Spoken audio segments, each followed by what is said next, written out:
वळा इतर बातम्यांकडे. सेक्स रॅकेटमध्ये अडकलेले दिल्लीचे मंत्री संदीप कुमार यांच्या विरोधात आज राजधानीमध्ये जोरदार निदर्शनं झाली. काँग्रेस आणि भाजपनं वेगवेगळी निदर्शनं करून मुख्यमंत्री अरविंद केजरीवालांनी नैतिकतेच्या मुद्द्यावर राजीनामा द्यावा अशी मागणी केली. दोन्ही पक्षांच्या महिला आघाड्यांनी जोरदार घोषणाबाजी करत आप सरकारचा निषेध केला. तसंच संदीप कुमार यांची पक्षातूनही हकालपट्टी करावी अशी मागणी आंदोलकांनी केली. भाजपनं केजरीवालांच्या निवासस्थानाबाहेर तसंच लक्कातोरा स्टेडियम बाहेर निदर्शनं केली.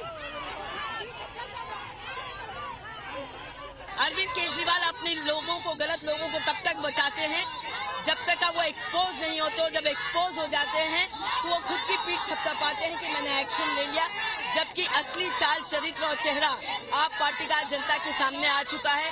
6 में से 3 उनके मिनिस्टर्स कहीं करप्शन में, कहीं फेक डिग्री में, कहीं सेक्स स्कैंडल में फंस चुके हैं. झी 24 तास रहा एक पाऊल पुढे.